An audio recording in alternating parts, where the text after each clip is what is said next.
Hi everyone, आज है 100 days of Python code का डे नंबर 5। और इस डे नंबर 5 में हम पढ़ रहे होंगे टाइप कन्वर्जन। ये क्या होता है, इसके क्या टाइप है, सब चीज़ें हम पढ़ रहे होंगे। ठीक है, हम स्टार्ट करते हैं। सबसे पहले हम समझते हैं कि टाइप कन्वर्जन होता क्या है। टाइप कन्वर्जन का सिंपल सा मतलब है एक डेटा टाइप से दूसरे डेटा टाइप में इसको चेंज करना। यानी कि अगर मैं लिख रहा हूँ 5 और ये क्या है, एक स्ट्रिंग है। अब इसको मैं अगर इंटीजर में चेंज कर दूँ यानी कि आपका आ जाए 5, या फिर इसको मैं चेंज कर दूँ फ्लोट में यानी कि आ जाए 5.0। तो इस तरह का जो चेंज होता है, जो आपका होता है कन्वर्जन, उसी को क्या बोलते हैं, टाइप कन्वर्जन।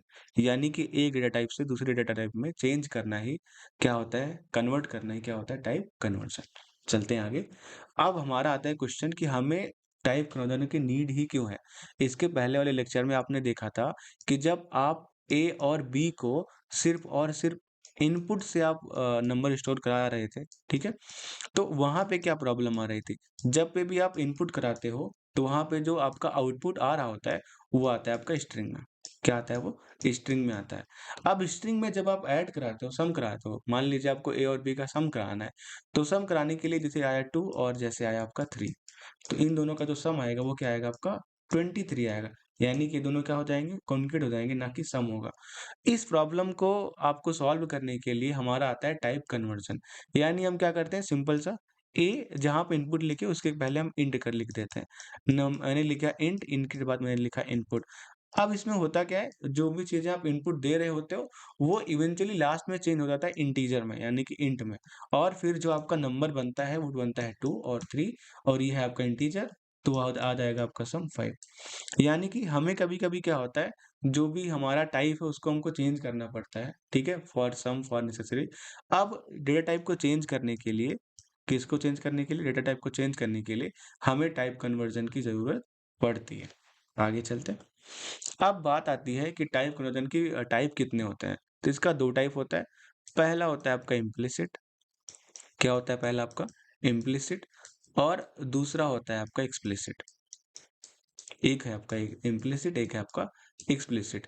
इम्प्लिसिट क्या होता है, पहले इसको समझ लेते हैं। जैसे मैंने लिखा a इज इक्वल टू 5 और मैंने लिखा b इज इक्वल टू 6.0। उसके बाद मैंने लिख दिया sum is equal to a plus b। अब अगर मैं आपसे क्वेश्चन करूं कि ये आपका इंटीजर है और ये आपका फ्लोट है, ठीक है, मैंने क्या किया, इंट और फ्लोट को मैंने ऐड किया और मैंने सम में स्टोर करा दिया। जो सम आएगा उसका टाइप क्या होगा, तो सम का जो टाइप होगा वो होगा आपका फ्लोट। यानी इसमें हुआ क्या है, ए को इसने चेंज कर दिया है फ्लोट में। इवेंचुअली जब इंट और फ्लोट को आपने लिखा है तो ए को इसने चेंज कर दिया फ्लोट में, यानी फ्लोट और फ्लोट को इसने ऐड किया, यानी कि हो गया आपका 5.0 प्लस 6.0। तो जो आपका आंसर आया वो क्या आया, 11.0। तो ये ऑटोमेटिक आपका चेंज हो जाता है, इसमें कुछ चेंज नहीं करना है। तो इसको बोलते हैं इम्प्लिसिट। इम्प्लिसिट में आप एक चीज समझो कि जो आपका होता है बूलियन, क्या होता है, जो आपका बूलियन होता है, यानी कि जिसमें आता है आपका ट्रू और जिसमें आता है आपका फॉल्स। ट्रू और फॉल्स में अगर आपने पढ़ा हो फिजिक्स, तो ट्रू को हम कंसीडर करते हैं 1, फॉल्स को हम कंसीडर करते हैं 0। ठीक है, तो यहाँ पे ट्रू का मतलब 1, फॉल्स का मतलब 1। तो होता क्या है कि जो भी बूलियन है वो हमारा इवेंचुअली चेंज होना चाहता है इंटीजर में, और जो इंटीजर है वो चेंज हो सकता है आपका फ्लोट में, और जो फ्लोट है वो चेंज हो सकता है आपका कॉम्प्लेक्स में। आपका जो इम्प्लिसिट चीजें होती हैं टाइप कन्वर्जन में, वो मेनली होता है आपका न्यूमेरिक डेटा टाइप के बारे में। किसके बारे में, न्यूमेरिक, और साथ में बूलियन हम ले सकते हैं। अब इसको समझते हैं ये चीजें कैसे आपका रन होती हैं कोड में। चलते हैं सीधे कोड में। मैंने लिखा यहाँ पे a इज इक्वल टू 5, पहला आपका जो एग्जांपल था। b इज इक्वल टू मैंने लिखा 6.0। अब मैंने किया इसको सम, मैंने क्या लिखा, प्रिंट। अब प्रिंट के अंदर मैंने a प्लस बी यहीं पे करा दे रहे हैं, a प्लस बी मैंने किया इसको सेव, और सेव कराने के बाद मैंने यहाँ पे किया रन। अब यहाँ पे ध्यान से देखिए, तो 5 प्लस 6.0 को मैंने जब सम किया तो क्या आया, 11.0, यानी कि ये क्या हो गया है, फ्लोट में आपका चेंज हो गया। ठीक है, अगर आप चाहें तो इसका टाइप भी प्रिंट करा सकते हैं। मैंने लिखा यहाँ पे टाइप, और टाइप के अंदर मैंने इस चीज को लिखा, और यहाँ पे मैंने इसको किया रन। तो यहाँ पे टाइप देखेंगे तो क्या आ गया, आपका फ्लोट आ गया। इसको करते हैं अभी के लिए क्लियर। अब चलते हैं आगे। अब मैंने आपको बताया कि जो बूलियन होता है वो चेंज होना चाहता है आपका इंटीजर में। इसका क्या मतलब है, जैसे मैंने यहाँ पे ए को मैंने लिख दिया अभी ट्रू, और मैं ए और बी को मैं क्या करा रहा हूँ, सम करा रहा हूँ। यानी कि एक बूलियन और एक आपका इंटीजर को मैं सम कराना चाह रहा हूँ। तो अभी के लिए मैं टाइप इसको हटा दे रहा हूँ। ठीक है, मैंने क्या किया, टाइप यहाँ से हटा दिया। अब मैंने ए और बी को ऐड किया। अब आप बताइए इसका आंसर क्या आ सकता है। यहाँ पे 6 लिखा है, यहाँ पे ट्रू लिखा है, तो इसको रन करते हैं। तो यहाँ पे आप ध्यान से देखेंगे तो 7 आ गया। मतलब क्या हुआ, इसने ट्रू को मान लिया 1। क्या मान लिया, ट्रू को इसने 1 मान लिया और 6 और 1 को क्या करिया, सम करिया। तो सम करने पे क्या आया, 6 + 1 7 आ गया। अब यहीं पे अगर मैं इसको लिखता फॉल्स, क्या लिखता मैं इसको, फॉल्स। और फॉल्स लिखने के बाद मैं इसको अगर रन करूंगा तो यहाँ पे क्या आ गया, 6 आ गया, क्योंकि फॉल्स को ये करता है कंसीडर 0, और 0 + 6 करेंगे तो क्या आएगा, 6 ही आएगा। ठीक है, मैं करता हूँ इसको क्लियर और चलते हैं सीधे नोट्स की तरफ। ये बात हो गई हमारा इम्प्लिसिट के बारे में। अब आगे हम बात करते हैं एक्सप्लिसिट टाइप कन्वर्जन के बारे में। थोड़ा बहुत इसके बारे में आपने पढ़ा है, थोड़ा बहुत अभी देखेंगे। तो इसमें होता क्या है, जब भी आप, जैसे आपने लिखा a = 5 और आपको इसको चेंज कराना ही कराना है, तो आप क्या लिखेंगे, a लिखेंगे।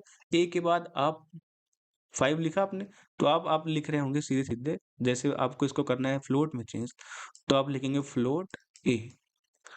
ये क्या कर देगा आपको, एक्सप्लिसिट, यानी कि ये चेंज हो ही जाएगा। यानी ए, अगर आप अभी आपका 5 है, फ्लोट के अंदर आपने ए लिख दिया तो क्या हो जाएगा आपका 5.0। जैसे आपने लिखा है स्ट्रिंग में, ठीक है, आपने लिखा है स्ट्रिंग में 5। अब इसको आपको चेंज करना है आपका किसमें, आपको चेंज करना है इंटीजर में। आपने लिखा है यहाँ पे ए = 5, कुछ इस तरीके से आपको चेंज करना है इसको इंटीजर में। तो आप क्या करेंगे, इंट लिखेंगे, इंट के बाद आप ए लिख रहे होंगे, तो ये जो 5 का आपका स्ट्रिंग है, ये चेंज हो जाएगा किसमें, ये चेंज हो जाएगा आपका इंटीजर में। अब इसमें बहुत सारे फंक्शंस होते हैं, यानी कि आपका स्ट्रिंग फंक्शन हो गया, वो क्या करेगा, स्ट्रिंग में चेंज करेगा। इंट फंक्शन हो गया आपका, बूल भी आपका फंक्शन होता है, और साथ ही साथ आपका फ्लोट होता है। तो बहुत टाइप के आपके फंक्शन होते हैं। अब इसका काम क्या होता है, जो भी आप लिखोगे फ्लोट, तो ये क्या करेगा, जो भी चीजें होंगी उसको फ्लोट में चेंज कर देगा। बूल लिखोगे, जो भी चीजें होंगी उसको बूल में चेंज कर देगा। इंट लिखेगा, जो भी चीजें होंगी उसको इंट में चेंज कर देगा। पर यहाँ पे एक बात आपको ध्यान रखनी है कि अगर आप चाहें कि स्ट्रिंग को आप चेंज कर दें, जैसे आपने महेश लिखा और महेश, ठीक है, एच, आपने महेश लिखा और महेश को लिखने के बाद आपने ए में स्टोर कराया और इसको आपने इंट ए लिख दिया, तो इसका मतलब ये नहीं है कि महेश आपका चेंज हो जाएगा इंटीजर में, क्योंकि इंटीजर और फ्लोट आपका चेंज वही नंबर हो सकता है जो कि क्या हो, पहले से ही आपका नंबर में हो। इसको समझते हैं कोड में और अच्छे से।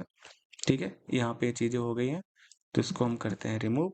अब यहाँ पे जैसे मैंने लिखा a पहले समझते हैं स्ट्रिंग से आपका इंटीजर, a मैंने लिखा 5।